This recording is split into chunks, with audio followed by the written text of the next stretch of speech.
Welcome back to the Sovereign Ratio. Today we're going to do part 3 in our TA 101 series, and we're going to look more at support and resistance levels and also delve into the Fibonacci numbers. If you're new here, please hit the subscribe button, the like button, leave me a comment below.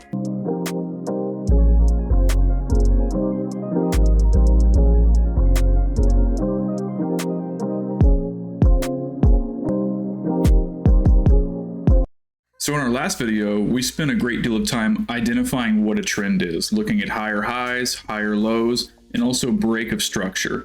We also looked at support and resistance levels, and we're going to dig a little bit more into support and resistance levels, but we're going to use it under the context of the Fibonacci tool, which you could consider the Fibonacci tool an indicator, or you could just consider it a tool, but it is pre-built into TradingView, and it is extremely useful and is possibly one of my top 5 indicators or tools that I use when I make decisions for buying and selling. But first, I think we need to define what the Fibonacci is, and if you want to know how much I believe in the Fibonacci, one of my closest friends recently bought me a golden Fibonacci that has 4 different Fibonaccis inside of one circle, because the Fibonacci is also known as the golden ratio. I call it the sovereign ratio, obviously by the name of my channel, golden ratio, sovereign ratio, whatever. The Fibonacci ratio is not only important in investments, it's important in everything in life, and there is a lot of confluence showing that it dictates a lot of things that happen both artistically, financially, socially, and emotionally. Now, while I think it's important to define the Fibonacci, I'm not going to go into specific details on it in this video because this video is focused on how it's used within TA. But if you're interested in Fibonacci and why I even have a tattoo of it on my right arm, I can go into that in a different video for only the Fibonacci itself. For the purposes of this, we're just going to look at it from a TA and investment perspective. So if you're familiar with my channel, or you've been watching my previous videos on what my Bitcoin predictions and the entire crypto market predictions are for that matter, you know that I've been talking about a golden 618 rejection. Now, if you're new to TA, you probably hear that and say this sounds like a foreign concept, a foreign language to me. Let me help kind of give you an entry into what that actually means. On the left-hand side of the TradingView application, you can see there's 4 lines here, and it says fib retracement when you hover over it. Now, that is true, it is a fib retracement, but we're actually going to use it for this example as a fib extension. So the difference between the two is a fib extension is when you go from the top of a movement to the bottom of a movement. And what happens is the bottom of the movement becomes the 0 line, and everything above that becomes the extension. So these are all the Fibonacci points that are programmed into this tool. Now, if you want to, you can double click on it and actually add in different levels if you know what you want to look at. So, I've added in the 12618. You could add in the 8618. You could add in the 5618. You can add whatever you want and then pick a color for it. But they are defined by TradingView as kind of like a standard set, but you do have the ability to alter those if you wish to. Now, for me, I like the 8618 and I like the 12618 because those are those 100 and 1000x scenarios, right? I like to at least know what would price be in a scenario like that. Most people aren't going to be using those. Most people are going to be using, and as I have done in previous altcoin videos, the 1618 is the golden ratio, hands down, 618 and 1618. If you're doing an extension like we're doing here from the top to the bottom, the 1618 is the number that you're looking for. If we're doing a retracement, which I will now get rid of this and show, what we'll do is we'll actually grab the bottom of the previous bear market and run it up to the top of the previous bull market. Now we're doing what's called a retracement, which is actually what the tool is named, is a Fibonacci retracement. Again, top to bottom is an extension, and that's generally a high to a low, and then a retracement is generally a low to a high. So in this example, we're running a low to a high to get a 618 retracement of the previous bull market. So the 618 retracement of the previous bull market is between 28.3 and 26.2, only because I double clicked on this and added in the 0.65. And when you do that, that's what's called the golden pocket. So I intentionally colored both lines gold because that is a very magical place to be. The 618 to 65 golden pocket is generally a very safe place to trade, as is the 1618 extension. It does get more complicated than that, but I'm trying to simplify it for this TA 101 video. Now, when it comes to crypto, while the 618 is what we would call the golden ratio, that doesn't necessarily mean that a Fibonacci retracement can't go to the next level, which technically the next major level is the 786. So if we just get the Fibonacci tool out again and we do the exact same thing we did, think of this like a practice session for you if you're following along. Go to the previous bear market low and run it to the previous bear market high. You can see that the 61865 golden pocket was actually broken here. But what you can also see is that price had a big bounce right when it hit the 6.5. You can see right here, price ran down to the 6.5 and there was a lot of buying interest there. And what happened was a quick bounce. Ultimately, that bounce failed and it went down. Look where it went down, right to the next level, the 786. This was in June of 2022. Price bounced again, came back down, tested the 786 again and failed. And what happened here was the FTX dump. Things like a black swan event can break a Fibonacci level on a chart. And that's exactly what happened here. For me, I actually looked to see where that level was, and I came up with it being the 818. So I added the 818 to my Fibonacci chart for like a worst case scenario. So if we were looking at the dump that I think is getting ready to happen in the market right now, maybe the 818 is the worst case scenario, like it was with FTX and like it was whenever COVID happened. So what this bounce tells me here at the 818 is that most people, big investors, institutions, had planned on the 786 being the final point of contact before the bear market essentially ended, right? Because you can see the final wick here, and then this crazy move down to the 818, but popped right back up. For me, what I like to say is that the 786 was probably what most people planned on, and they were looking at Fibonacci levels when they did that. The FTX was just an afterthought, and it happened because of an external event. And yes, it did break the Fibonacci structure, but at the same time, it popped right back above. So if you had even bought at the 6.5, 618, or if you bought at the 786, you would be up essentially at this point 59% at the 6.5, and at the 786 you would be up 140%.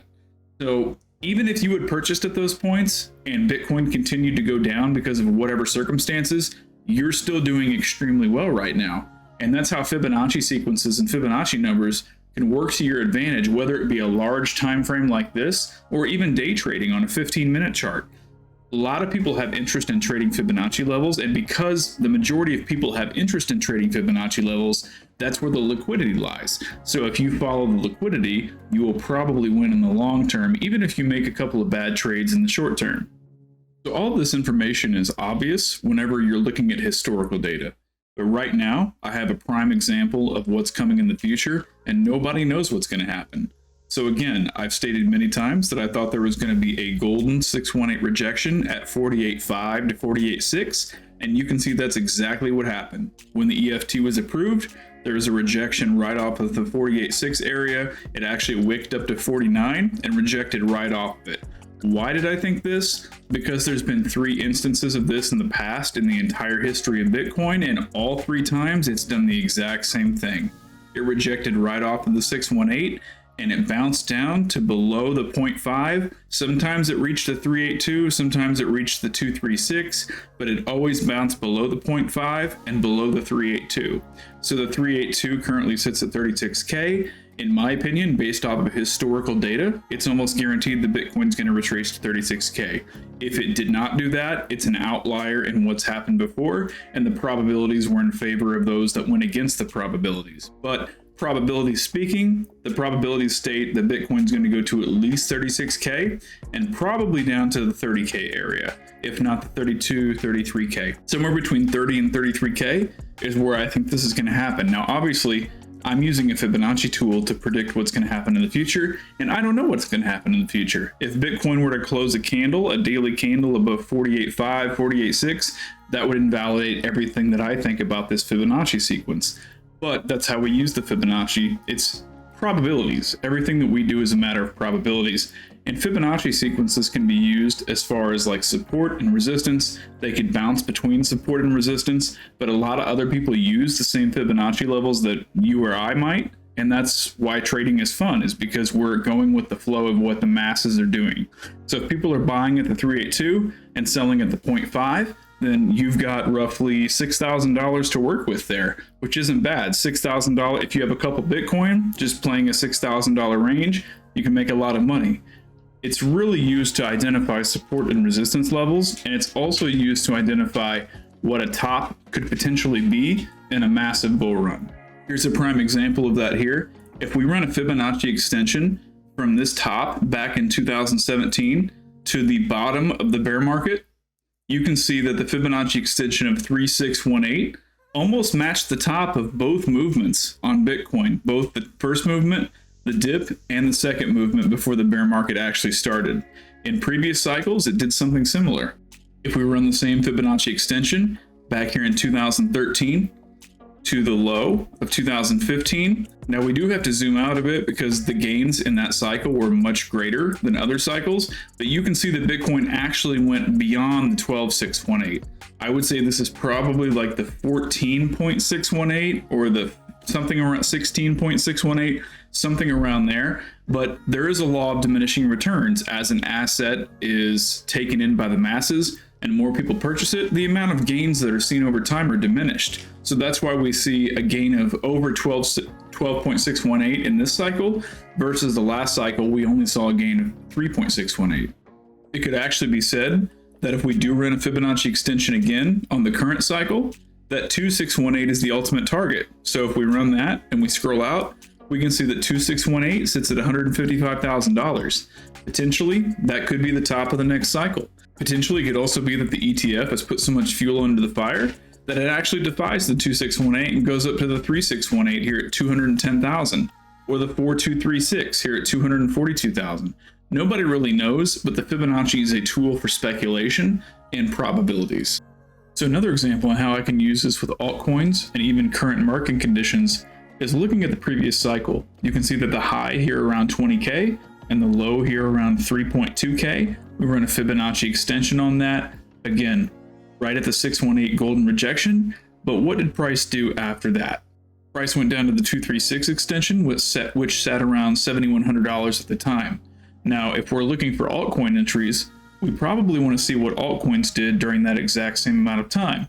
So we're looking at essentially June of 2019 until December 2019 to see what kind of percentage drawdown altcoins had during that time, based off of the fact that this is the typical Fibonacci move from the bear market relief rally to the next low before the halving. So the next tool that we're going to look at is called split screen. This little icon up here on the top right, it says select layout. You can actually click on that and then decide how many different charts are on the same screen.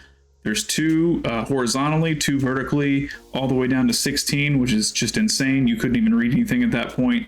But we're going to use two vertically, and then we're going to grab an altcoin of our choice, which in this particular case, I'm just going to pick Cardano because it's been around for a long time. Whenever you have the side-by-side view like this, the cursors will actually line up. You can see how both cursors are moving on both charts at the same time. So if I want to look at the top of Bitcoin, it also shows me the top of Cardano. So here you can see that the drawdown on Bitcoin from this 618 rejection down to the 236 was around 53%. But what happened to Cardano in the same period of time? Well, it went from here down to here, which is around 71%, which goes to further that altcoins generally will drop a lot more than Bitcoin whenever a downward movement happens, and they'll go up more than Bitcoin whenever an upward movement happens. That's because the market cap of these coins is much lower, so they're a more riskier, volatile asset. And that goes for basically all altcoins. So in this particular example, what I'm doing is looking at the retracement percentages from the 618 down to the 236, and then the same thing on Cardano, so I can try to figure out what my entry would be for this cycle. Let's say I wanted to enter Cardano after the golden rejection that we just had. I want to probably be looking in the 50 to 70% area for an entry on Cardano. So if we do that and just zoom back out on the chart, we can see the local top that we've just put in on Cardano. If I want a 50% retracement, we're looking at around 33 cents. If I want a 70% retracement, we're looking at 19 cents, which kind of lines up with this bottom here, right? So the previous low on Cardano was sitting around 20 cents. I would be looking at the 20-cent mark if I was looking for worst case scenario. If I was looking for best case scenario, I'd be looking at 33 cents. So while this video could probably be its own standalone Fibonacci video, I am going to include it as part of the TA 101 series, essentially because it is a tool that's on the left and it's part of TradingView. It's something that's very important for traders, and if you're looking to learn TA, you absolutely have to understand Fibonacci levels. Hopefully this video gave you a better view and a broader view of Fibonacci levels. It is a complicated topic and it does take practice, but I know that you can do it if you put the work in. If you're new here, please hit the subscribe button, the like button, leave me a comment below. Let me know what else you'd like to see in this TA 101 series, and we will see you in the next video. Safe trading.